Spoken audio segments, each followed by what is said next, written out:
Welcome back, everyone. Today we will be reading Chapter 2. So let's get into it. Chapter 2. It wasn't supposed to happen that way. Quentin had tried to go straight. It started in the Netherlands, the silent city of Italiante fountains and locked libraries that lies somehow behind and between everywhere else.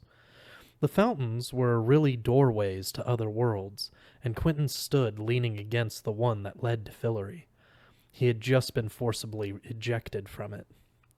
He stood there for a long time, feeling the cool roughness of the stone rim. It was reassuringly solid. The fountain was his last connection to his old life, the one where he'd been a king in a magical land. He didn't want it to be over. It wouldn't really be over till he let go and walked away. He could still have it for a little longer. But no, he couldn't. It was done. He patted the fountain one more time and set off through the empty dream city. He felt weightless and empty.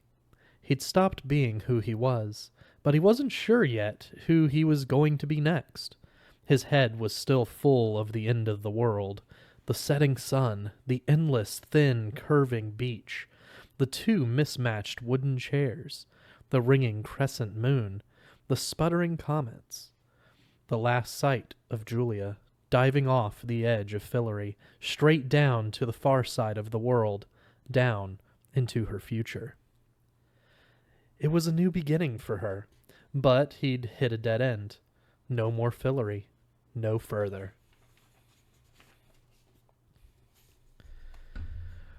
Though he wasn't so far gone that he didn't notice how much the Netherlands had changed.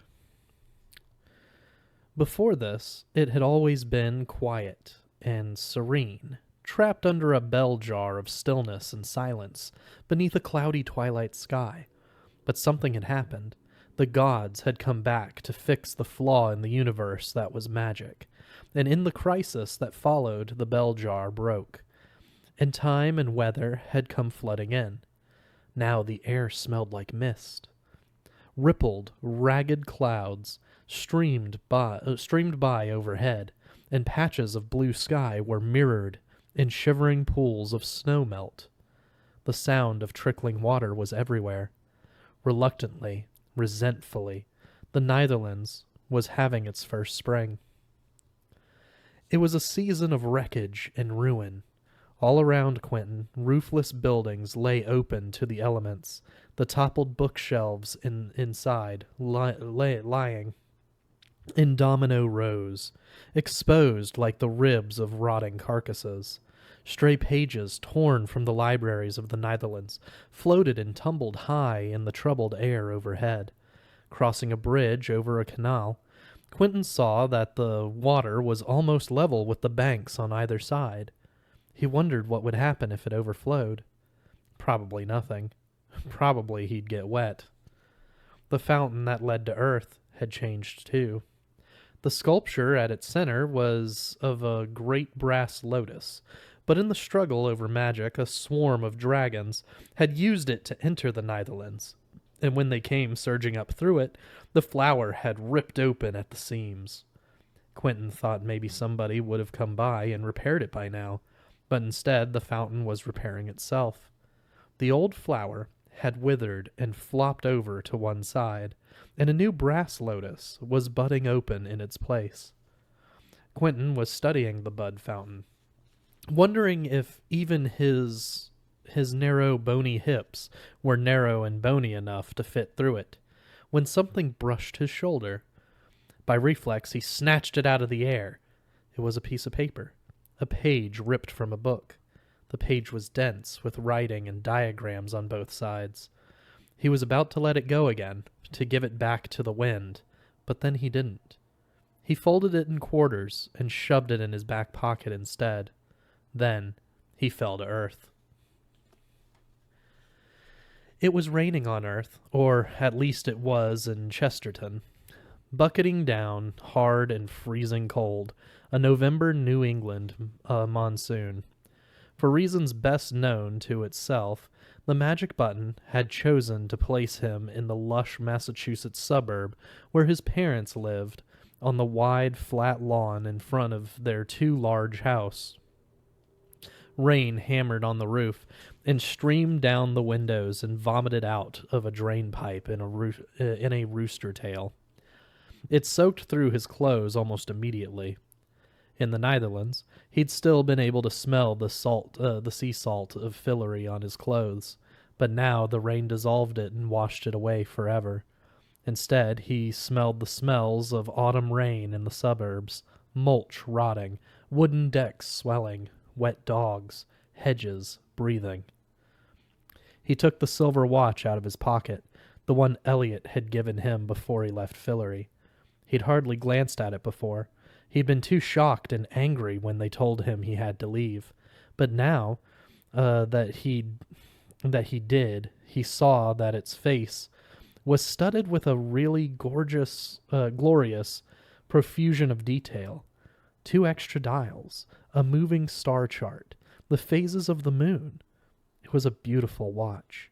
He thought about how Elliot had harvested it himself from a clock sapling in the Queenswood, and then carried it and kept it safe for him during all his months at sea. It was a great gift. He wished he'd appreciated it more at the time. Though it had stopped ticking, being on Earth didn't seem to agree with it. Maybe it was the weather. Quentin stared at his parents' darkened house for a long time, waiting to feel an urge to go inside, but the urge never came. As dark and massive as it was, the house exerted no gravitational pull on him. When he thought of his parents, it was almost like they were old lovers, so distant now that he couldn't even remember why his link to them had once seemed so real and urgent. They'd managed the neat trick of bringing up a child with whom they had absolutely nothing in common, or if there was something, none of them had ever risen to the challenge of finding it. Now they drifted so far apart that the silver thread connecting them had simply snapped. If he had a home anywhere, it wasn't here. He took a deep breath, closed his eyes, and chanted 4 long, low syllables under his breath while at the same time making a big circle with his left hand. The rain began sheeting off an invisible lens over his head, and he felt, if not drier, then at least that he had taken the first step on the long and arduous path to dryness. Then he walked away, down the wide, wet suburban sidewalk. He was out of Fillory, and he wasn't a king anymore. It was time to start living his damn life like everybody else. Better late than never. Quentin walked half an hour to the center of Chesterton, caught a bus from there to Alewife, took a subway to South Station, and got on a Greyhound bus bound for Newburgh, New York, north of Manhattan on the Hudson River, which was the closest you could get to Brakebills via public transportation. Coming back was easier this time. Last time he'd been with Julia, and he'd been panicked and desperate. This time he was in no particular hurry, and he knew exactly what he needed. To be somewhere safe and familiar, where he had something to do, where people knew magic and knew him. What he needed was a job. He stayed at the same hotel as last time, then took a taxi to the same bend in the road and picked his way in through the damp forest from there. It had rained here, too, and every twig and branch he brushed soaked him all over again with cold water. He didn't bother with any fancy visualization spells this time. He figured they would see him, and that when they did, they would know him for what he was. He was right. Quentin spotted it a long way off through the trees, just a stray patch of sunlight on an otherwise overcast day. As he got closer, it resolved itself into an oval of lighter, brighter air hanging there among the wet branches. The oval framed a woman's disembodied head and shoulders, like a cameo in a locket. She was 40-ish, with almond-shaped eyes, and though he didn't recognize her, she had the unmistakable alert air of a fellow practitioner. Hi, Quentin said, when he was close enough that he didn't have to shout. I'm Quentin. I know, she said. You coming in? Thanks. She did something, made a small gesture somewhere out of view, and the portrait went full length. She was standing in an archway of summer light and grass carved out of the gloomy autumn forest. She stood aside to let him pass. Thanks, he said again. When the summer air hit him, tears of relief prickled unexpectedly at the corners of his eyes. He blinked and turned away, but the woman caught it. It never gets old, does it? No, he said. It really doesn't. Quentin went the long way round. Bypassing the maze, it would have been redrawn 10 times over since the last time he knew it, and walked up to the house. The halls were quiet. It was August here, and there were no students to speak of, though if they hadn't filled the incoming class yet, they might still be holding entrance exams. Early afternoon, sunlight fell undisturbed on the much-abused carpets in the common rooms. The whole building felt like it was resting and recovering after the catastrophe of the school year. He didn't know what to expect from Fogg. The last time they spoke, they hadn't parted on the best possible terms. But Quentin was here, and he was going to make his case. He found the dean in his office going through admission files. Well, still groomed and goateed, the older man made a show of surprise. Come in. Didn't expect to see you back so soon. Fogg smiled, though he didn't get up. Quentin sat down cautiously. I wasn't expecting it either, he said, but it's good to be here. That's always nice to hear. Last time I saw you, I believe you had a hedge witch in tow. Tell me, did she get whatever it was she was going? Okay, there it is. Tell me, did she get wherever it was she was going? She had, though by a long and circuitous route, and Quentin didn't want to go into detail about it. Instead, he inquired after the fortunes of the Brakebills Welters team. And Fogg filled him in on that and all the detail he could have wanted and more. Quentin asked after the little metal bird that used to inhabit his office, and Fogg explained that someone had made it their doctoral project to turn it back into flesh and feathers. Fogg took out a cigar and offered one to Quentin. Quentin accepted it. They smoked. It was all going more smoothly than he'd expected. He'd formed an idea of Fogg as a petty, spiteful tyrant, but now he began to wonder if the dean had changed, or if he'd gotten it wrong in the first place. Maybe Fogg wasn't as bad as all that. Maybe he, Quentin, had always been a bit too sensitive and defensive around him. When Fogg asked Quentin how he could help him, Quentin told him. And just like that, Fogg helped him. As luck would have it, there was a vacancy in the faculty at the most junior level. A week earlier, an incoming adjunct had to be dismissed after it came out that he'd plagiarized most of his master's thesis from Francis Bacon. Quentin could pick up his teaching load if he liked. Really, he'd be doing Fogg a favor. If there was any schadenfreude there, if Fogg took any pleasure from the sight of a newly chastened and humbled Quentin, the high-flying, adventure-having, mischief-managing prodigal son coming crawling back begging for a handout, he did it well. Don't look so surprised, Quentin, he said. You were always one of the clever ones. Everyone saw it but you. If you hadn't been so busy trying to convince yourself you didn't belong here, you would have seen it too. Just as it had years ago, Brakebills opened its doors to him, took him into itself, and offered him a place in its little secret hideaway world. From a pegboard, Fogg gave him the keys to a room so small and with a ceiling so high that it was not unlike living in the bottom of an air shaft. It had a desk and a window and a bathroom and a bed, a narrow twin bed that had lost its twin.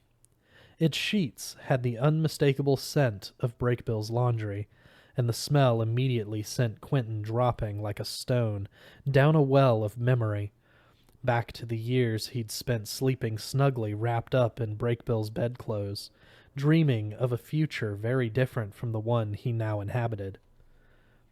It wasn't nostalgia, exactly. Quentin didn't miss the old days, but he did miss Fillory. It was only when he was finally alone in his room, not a king's room, a teacher's room, a very junior teacher's room, with the door shut, that Quentin allowed himself to really, truly long for it. He yearned for it. He felt the full force of what he'd lost. He lay down and stared up at the faraway ceiling and thought of everything that was happening there without him. The journeys and adventures and feasts and all the various magical wonders all across the length and breadth of Fillory, the rivers and oceans and trees and meadows, and he wanted to be there so badly that it felt like his desire should be enough to physically pull him out of his flat, hard bed, out of this world, and into the one he belonged in. But it wasn't, and it didn't. They gave him a teaching schedule. They gave him a seat in the dining room and the authority to discipline students. They also gave him something he should have gotten long ago, something he'd almost forgotten he didn't have, a discipline. Every magician had a natural predisposition to a certain specific kind of magic. Sometimes it was something trivial, sometimes it was genuinely useful, but everyone had one. It was a kind of sorceress fingerprint, but they'd never been able to find Quentin's. As part of his induction into the Breakbills facility, Quentin was required to state his discipline, at which point it occurred to him that he still didn't know what it was. Just as they had a dozen years ago, they sent him to Professor Sunderland, a woman with whom he'd been seethingly, volcanically infuriated when he was an undergraduate. She met him in the same long sunlit lab she'd worked in back then. It was weird to think that she'd been here the whole time, while he'd been off careening disastrously around the multiverse, and that they were now, for most practical purposes, peers. If anything, she was even more beautiful than she had been at 25. Her face had ripened and softened. She looked more like herself, though what he'd thought of it at the time as her serene, otherworldly quality now felt a bit more like a slight lack of effect. He hadn't noticed how withdrawn and shut down she was. He'd felt so far below her then. He wasn't sure she'd even remember him, but she did. "Of course I do. You weren't quite as invisible as you thought you were." Had he thought that? Probably he had. "Does that mean my secret crush on you wasn't as secret as I thought it was?" She smiled, but not unkindly. "The concealment of crushes probably isn't your discipline," she said. "Roll up your sleeves, above your elbows. Let me see the backs of your hands." He showed her. She gave them a brisk rub with fine powder, and an irregular pattern of tiny cold sparks appeared on his skin, like a sparsely populated countryside seen from above by night. He thought he felt a web of icy prickles, too, though that could have been his imagination. She chewed her lip, studying him. Then she tapped his hands, once, twice, like a child playing a game, and the sparks went out. There was nothing there that interested Professor Sunderland, or Pearl. Now that they were colleagues, he should get in the habit of calling her by her first name. She snipped a lock of his hair and burned it in a brazier. It smelled like burning hair. She scrutinized the smoke. "Nope. Now that the present pleasantries were out of the way, she was all business. He could have been a tricky flower arrangement that she couldn't get quite right.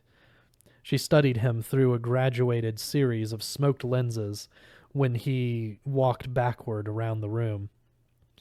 "Why do you think this is so difficult?" Quentin asked, trying not to run into anything. "Hmm? Don't look over your shoulder." "My discipline. Why do you think it's so hard to figure out?" "It could be a few things." She smoothed her straight blonde hair back behind her ears and switched lenses. "It could be occluded. Some disciplines, just by their natures, don't want to be found. Some are just really minor, pointless really, and it's hard to pick them out of the background noise." "Right. Though, could it also be," he stumbled over a stool, "because it's something interesting that no one's ever seen before?" "Sure, why not?" He'd always envied Penny his fancy and apparently unique discipline, which was interdimensional travel. But from her tone, he suspected she could have listed a few reasons why not.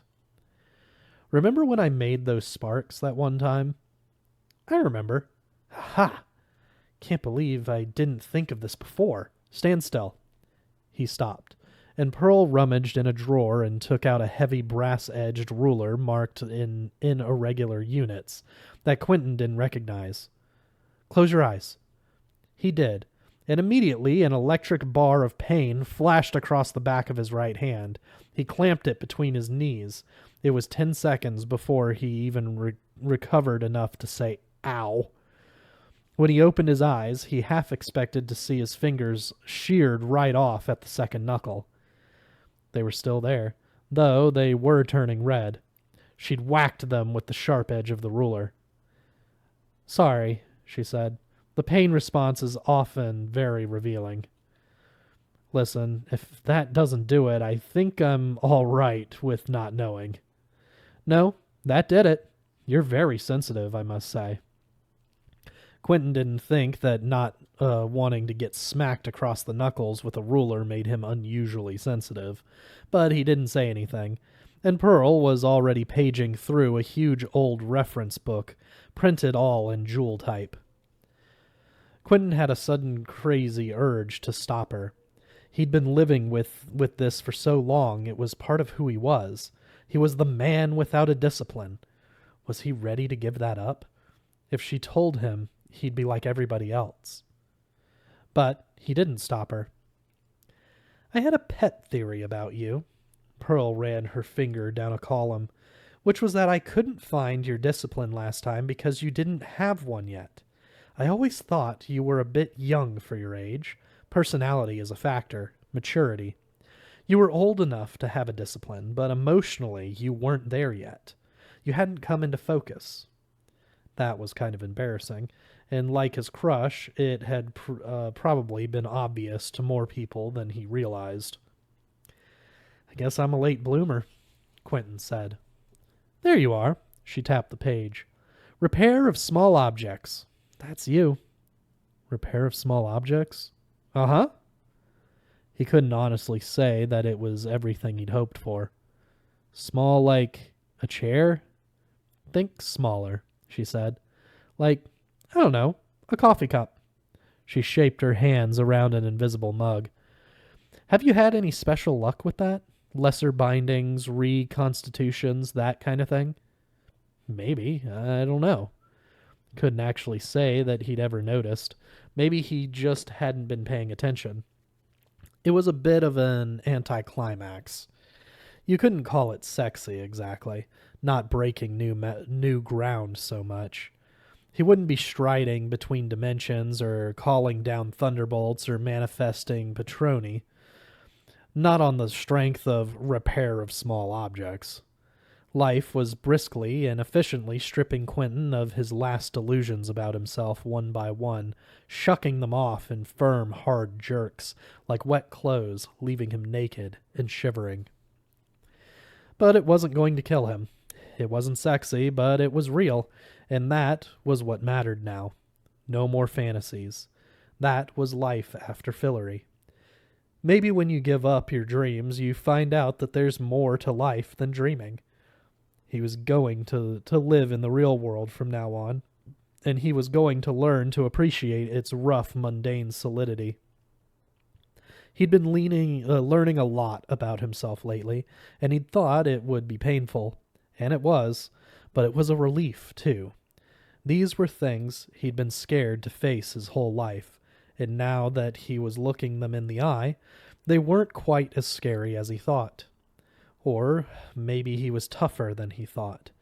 At any rate, he wouldn't have to be retroactively expelled from the physical kids. Repair of small objects would have made the cut. Off you go, Pearl said.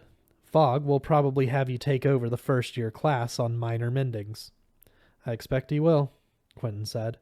And he did. That's it for Chapter 2. We'll see you guys next time with Chapter 3.